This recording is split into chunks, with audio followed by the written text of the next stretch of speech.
On se retrouve en fin de vidéo pour voter pour le prochain film à analyser, mais pour l'heure, lors de l'analyse psy de Interstellar, vous avez été 55% à voter pour Eternal Sunshine of the Spotless Mind. Donc, c'est parti. Sauf qu'en fait, entre-temps, il y a eu des votes supplémentaires pour Fight Club, donc du coup, ça porte les nouveaux chiffres à 54% pour Fight Club et 46% pour Eternal Sunshine. Donc je suis bien emmerdé et je vais quand même vous faire Fight Club pour la prochaine fois en plus, comme ça c'est cadeau. Voilà, allons droit au but. Pour moi, Eternal Sunshine of the Spotless Mind n'est pas un film de love-love et pas vraiment un film sur la souffrance en couple et le fait de trouver un moyen de fuir cette souffrance. Tous les films d'amour traitent globalement de ce sujet avec plus ou moins d'intelligence. Et si Eternal Sunshine of the Spotless Mind est un chef-d'œuvre, c'est parce que Michel Gondry est un génie qui traite dans ce film de la raison pour laquelle on est toujours attiré par le même type de personnes, c'est-à-dire les personnes qui nous laissent exprimer nos symptômes et mécanismes de défense. Pour Gondry comme pour Lacan, l'amour, c'est donner ce que l'on n'a pas à quelqu'un qui n'en veut pas. Et je vais vous expliquer tout ça point par point. J'adore me baigner dans l'évier. On se sent vraiment en sécurité. Je ne t'ai jamais vu aussi bien, mon petit Joël. Eternal Sunshine of the Spotless Mind, c'est l'histoire de Joël qui aimerait bien rencontrer quelqu'un de nouveau. J'aimerais bien rencontrer quelqu'un de nouveau.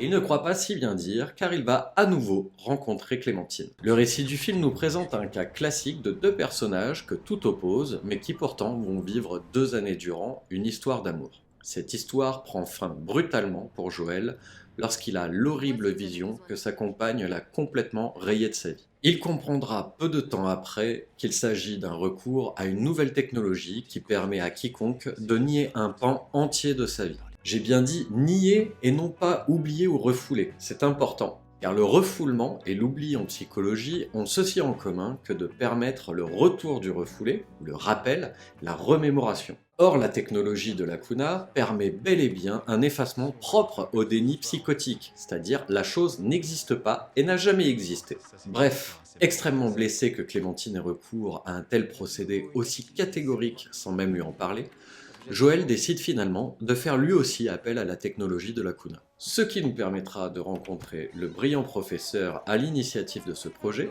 les 2 techniciens qui procèdent à l'effacement auprès des sujets, et Marie, la jeune secrétaire. Chacun aura un rôle important dans le dénouement final du film. Joël se retrouve donc chez lui, prêt à ce que l'ensemble de son aventure avec Clémentine ne soit ôté de son esprit, lorsqu'un souvenir, justement, lui paraît trop beau, malgré la souffrance associée, pour l'oublier et faire comme s'il n'avait jamais existé. Cette expérience à elle seule, et ce que Joël en retire, mérite donc toute la somme de souffrances présentes et à venir, ce qui est tout aussi vrai que magnifique. S'ensuit alors tout un tas de péripéties où Joël doit se perdre au plus profond de son inconscient pour parvenir à maintenir un soupçon de refoulement de Clémentine et de ce qu'elle lui a offert comme vécu. Une fois réveillé et poussé par ce retour du refoulé, Joël rencontre Clémentine à nouveau et l'alchimie entre les deux se reproduit. Mais pendant ce temps, Marie la secrétaire s'est rendue compte qu'elle était déjà tombée amoureuse du professeur, qu'ils avaient déjà eu une aventure ensemble et que celui-ci avait fait une désinception à Marie, si je puis dire. Très triste et en colère d'apprendre cela, elle décide donc de renvoyer les interviews de chaque sujet ayant eu recours à Lacuna afin que tous sachent les pans entiers de vie qui leur ont été ôtés. C'est pas bien plus éthique, mais c'est un passage à l'acte qui donne l'opportunité à Clémentine et Joël de savoir qu'ils ont déjà eu une liaison et savent dès à présent ce que chacun pense de l'autre à la sortie. La fin, je la réinterpréterai à la fin de mon analyse une fois que vous avez toutes les cartes en main. Ok. S'il y a bien une chose que l'être humain ne veut pas voir, c'est l'ambivalence de tout objet au monde. Pour rappel, en psychanalyse, on appelle objet tout élément extérieur à soi. Cela peut donc être une agrafeuse, un écureuil ou votre moitié que vous aimez tant. Ces objets sont très souvent idéalisés lorsqu'on ne les a pas. On leur suspecte des qualités, puisqu'on les désire, et plus on les désire, plus on les idéalise. On croit que ces objets extérieurs vont venir nous combler personnellement. Il y a trop de mecs qui me voient comme un concept, ou alors ils pensent que je les complète, ou bien que je peux leur apporter le goût de vivre. Mais je suis qu'une pauvre fille déboussolée qui cherche sa propre paix intérieure. Dans le film, on constate à quel point l'autre devrait venir nous combler. et tout va bien tant que celui-ci continue de correspondre à l'idéal que l'on s'était imaginé. On peut alors nier ses défauts ou simplement les refouler, c'est-à-dire croire que ces défauts n'existent pas du tout ou se raconter la jolie histoire que ce n'est rien, qu'on n'y prêtera jamais attention. Mais dans un couple, il existe un moment où faire comme si les défauts et failles de l'autre n'existaient pas, eh bien ça nous pète à la figure. La question est de savoir si cet objet clivé, on va maintenant pouvoir vivre avec ces deux faces ensemble, la positive et la négative, ou non. A priori pour Clémentine, vivre avec un conjoint qui a des qualités et des défauts, ce n'est pas possible. Il lui faut qu'une seule version idéalisée de cet homme. Elle veut entrer en déni de ce côté de Joël, c'est-à-dire ne même pas savoir que ça existe. Mais vu qu'il restera toujours cet être ambivalent, elle devra le nier complètement. Joël, lui, se rend compte de l'erreur et ne veut pas oublier les bons côtés de Clémentine. Il souffre, mais il sait qu'elle lui a aussi donné beaucoup de bonheur. Il fait partie des personnes qui peuvent refouler les défauts de l'autre, faire comme s'il ne les voyait pas, mais en étant tout à fait conscient. Heureusement qu'un signe clinique ne signe pas une structure, parce que sinon on serait déjà face à une psychotique et un névrosé. Mais ça, c'est une autre histoire. En psychanalyse, un symptôme n'est pas forcément une maladie ou une tare. Un symptôme, ce serait plutôt une manifestation redondante, une répétition de la façon dont on souhaite obtenir un objet ou se défendre de l'extérieur. Cela trahit quelque chose de notre inconscient et plus particulièrement de notre désir. En ce sens, ce qui fait répétition chez nous est un symptôme de ce qui nous manque en nous. Dans le film, Joël nous fait part de son désir. Pourquoi je tombe amoureux de toutes les femmes qui me prêtent un tout petit peu d'attention? Clémentine aussi, mais disons que l'introspection que l'on suit à la première personne est celle de Joël, donc elle est plus explicite à présenter pour mon analyse. Joël manque de confiance en lui et de l'attention de sa mère. Petite parenthèse, mais sur cette scène, les vrais reconnaîtront le Forda freudien. Il est occupé. Ne fais pas attention à moi. Fais jamais attention à moi. Je veux ma maman. Bébé Joël. Il ne sait pas comment attirer l'attention des personnes pour qui il veut compter, et cela impacte son image du moi. Son symptôme est donc de vouloir être vu, attirer et maintenir l'attention, ce qui, pour un enfant, est synonyme d'amour.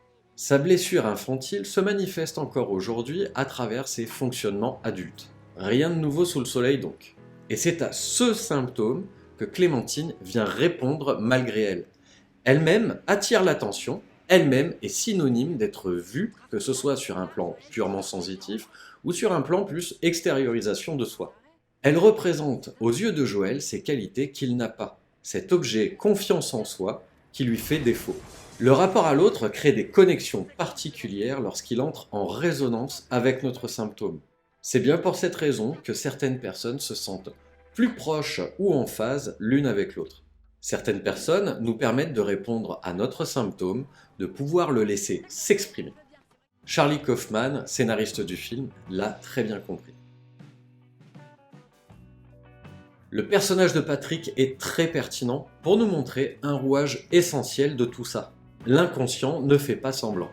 Par l'inconscient ne fait pas semblant, je veux dire qu'il voit et perçoit les choses avant notre conscience. Il est plus rapide à décrypter le monde extérieur et plus rapide à s'ouvrir ou se fermer en conséquence. Patrick vole les souvenirs et les notes de Joël car il est tombé amoureux de Clémentine durant les Desinception. Ce personnage est un peu inadapté socialement et ne sait pas vraiment comment se comporter en société et plus encore avec les femmes.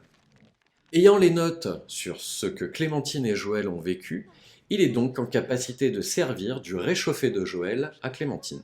Oui, mais seulement, ça ne marche pas. Ça ne marche pas parce que le symptôme de Joël n'est pas là. Le symptôme de Patrick n'entre pas en résonance avec celui de Clémentine. En ce sens, flirter quelques jours ensemble, ça peut fonctionner. Il n'y a pas d'enjeu pour Clémentine. Mais dès lors qu'elle ne se sent pas bien, qu'elle aurait besoin d'une personne complémentaire qui la rassure profondément sur son symptôme à elle, elle ne trouve que les mots inhabités de Patrick et ses actes vides de sens. La relation ne peut pas aller plus loin. Encore une fois, Kaufman est un génie. Nous construisons nos relations à partir de ce qui nous manque. Joël, lui, il lui manque le regard et l'attention d'une femme, sa mère en l'occurrence. Donc, des femmes. Clémentine lui prête son regard, mais ne lui donne pas. Elle continue d'aller chercher l'attention des autres ailleurs. Clémentine est angoissée par le vide, elle court après tout et n'importe quoi. Or le vide, c'est justement Joël. Chacun propose de refaire vivre à l'autre son angoisse, donc perpétue le désir infantile et donc l'attirance. Ils font semblant de donner à l'autre ce qu'ils souhaitent alors qu'ils ne demandent que ce dont ils ont besoin. C'est de ce quiproquo que naît la relation durable, la possibilité de maintenir son symptôme. Joël attend que Clémentine lui offre de la visibilité, de l'attention et de la vie, alors qu'elle le maintient en place d'oublier. Il est au sein de leur appartement, aussi invisible que sous la table de la cuisine chez sa mère. Clémentine attend de Joël de la sérénité, or il est tout aussi torturé qu'elle.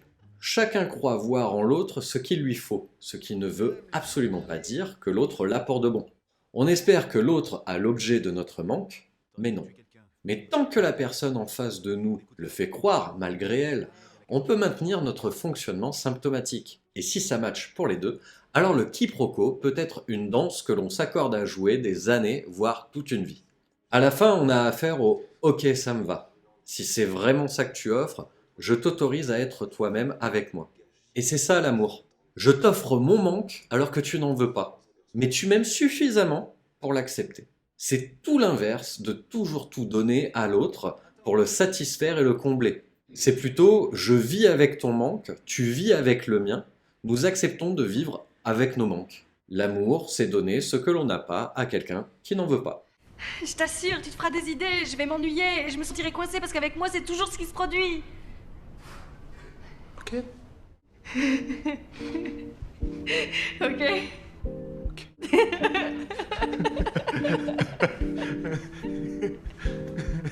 Gombrich et Kaufman sont des génies, car ils rajoutent « L'amour, c'est donner ce que l'on n'a pas à quelqu'un qui n'en veut pas, mais qui l'accepte. » Ce nouveau numéro de Va te faire suivre est terminé. C'est pas un Va te faire suivre, c'est une analyse de film, mais c'est pas grave. Je tiens à vous remercier pour le retour que vous m'avez fait sur la vidéo sur la névrose obsessionnelle. Franchement, je suis très content. J'ai pas encore eu le temps de répondre à vos commentaires parce que j'ai eu beaucoup de travail en ce moment. Je travaille sur un nouveau livre avec une nouvelle maison d'édition, donc ça me prend pas mal de temps. Mais je vais répondre à vos commentaires, franchement j'ai beaucoup apprécié, donc n'hésitez pas, et je fais en sorte, vous n'êtes pas trop nombreux à mettre des commentaires, donc je peux largement y répondre à chaque fois. Et qu'est-ce que je voulais dire d'autre Donc, pour les prochains films, attention, parce que il y en a un, je sais ce que c'est, et l'autre, je sais pas, donc je vais inventer un autre film que je pourrais analyser. Je vous laisse choisir entre Apocalypse Now et Taxi Driver. Je vous dis pas lequel j'avais déjà en tête, ça a aucune importance. Je vous laisse voter pour soit Apocalypse Now, soit Taxi Driver. Et voilà, comme je l'ai dit au début de la vidéo, en bonus, je vais quand même vous faire Fight Club parce que entre temps, il y a eu plus de choses. Mais du coup, ce que je vais faire maintenant, c'est que je vais clôturer les votes au bout de 15 jours. Voilà, comme ça se reproduira plus. Et donc là, ceux qui vont voter pour Apocalypse Now ou Taxi Driver, je ferai mon analyse de l'un ou de l'autre en fonction des votes sur les 15 premiers jours, parce que sinon je m'en sortirai jamais. Sinon, abonnez-vous, mettez un pouce, mettez des commentaires et tout pour aider la chaîne, bien évidemment, et surtout que j'ai aussi dans l'idée, en rapport avec le livre que je suis en train d'écrire, je vais vous faire une vidéo où je vais parler de la psychologie du Joker de Todd Phillips, le Joker qui est interprété par Joaquin Phoenix. Dans une petite vidéo, je vais faire ça de façon plus pointue que ce que j'avais fait il y a 4 ans. Une autre courte vidéo sur la psychologie du Joker de Christopher Nolan, donc le Joker de 2008 si je dis pas de bêtises, et interprété par Heath Ledger. Et je vais faire une petite vidéo pour dire est-ce que véritablement comme l'histoire pourrait nous faire penser que ce serait l'un puis l'autre, est-ce que psychologiquement parlant, est-ce que c'est tenable, est-ce que ça tient la route? Voilà, donc si vous voulez pas rater ça, Abonnez-vous, cloche et patati et patata. Vous pouvez toujours vous procurer mon livre sur le divan des patients dans toutes les bonnes librairies. Je remercie très chaleureusement les tipeurs et le tout premier Utipeur qui aide la chaîne. Vous pouvez vous aussi aider la chaîne comme ça. Et je vous dis à la prochaine. À partir du 1er février, ce sera une vidéo ou un short tous les mercredis à 18 h sur la chaîne. Donc tous les mercredis à 18 h, vous aurez ma tête qui vous racontera un truc plus ou moins long. Voilà. Prenez soin de vous, mais d'ici là, n'oublie pas que... Tu découvriras que beaucoup de vérités auxquelles nous tenons dépendent avant tout de notre propre point de vue.